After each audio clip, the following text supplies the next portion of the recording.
Well, we've closed out another week in the stock market, and it was yet another choppy week of challenging from a swing trading perspective, right? Swing trading does best when there's a clear trend up or a clear trend down. It gets much harder, especially for newer traders, to manage choppy markets. So today we're going to talk about what is a choppy market and what are a few of the things you can do as a new trader to manage a choppy market. So answering that first question of what is a choppy market? Well, it's a market fluctuation. It's characterized by significant price fluctuations within a short period. Now, these markets lack a clear direction, and it makes traditional trading strategies less effective because you get stopped out a lot quicker. So every time there's a huge bounce up, buyers get euphoric, bears get stopped out, buyers go long. Sometimes we call that buying the dip. The next day, the market has a gap down, and the bears get excited and euphoric as well. They load the boat up, and buyers get stopped out. This could last for extended periods of time, and it's often time when traders lose the most money and eventually give up. But you don't have to. With the right strategies, it is possible for you to weather, if not beat, the choppy markets. So, what are some of the things you need to be doing as a new swing trader to manage these choppy markets? Well, first, you have to notice the chop. You have to know you're in it, right? Typically, these markets exhibit a sideways movement where prices will oscillate within a narrow range without establishing a clear trend. Indicators such as the average directional index, which is also known as the ADI, can help determine market volatility. Readings below 20 often indicate lack of a clear trend. What's the second thing you can do? You can adopt the right mindset. Patience and discipline become even more crucial in a choppy market.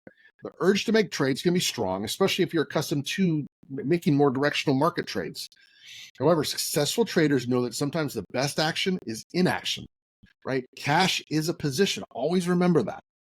Wait for the most favorable conditions and the most favorable setups before executing a trade. And if it's not there, don't take it. It's okay to go 3 or 4 days without placing a trade.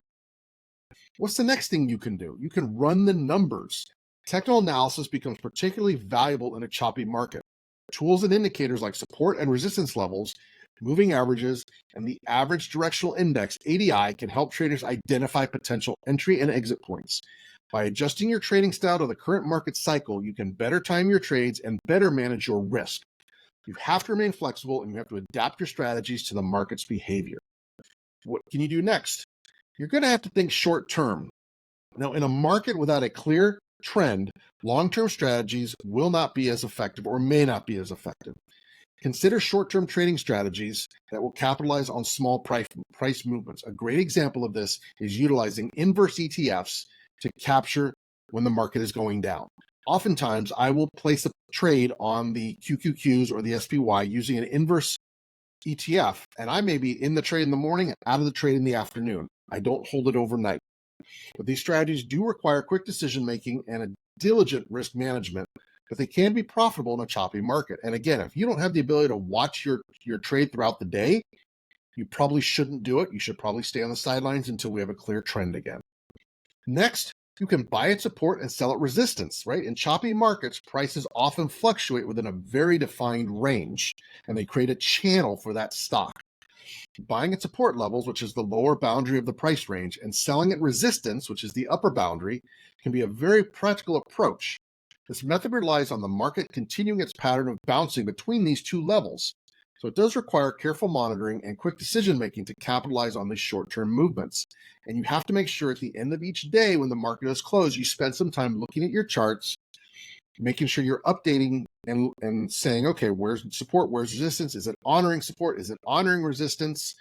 Because those technical analysis indicators are good, but eventually that stock is either going to break support or break resistance. So you have to make sure you're analyzing your charts every single day.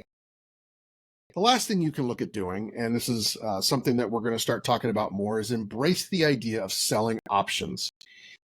And we do encourage new swing traders to stay away from buying options, but there is value in learning how to sell options, right? One effective strategy in a sideways or choppy market is selling options. This approach will capitalize on the inherent volatility by allowing you as a swing trader to profit from the premium decay over time. By selling options, traders can generate consistent returns, especially when the market lacks a clear trend.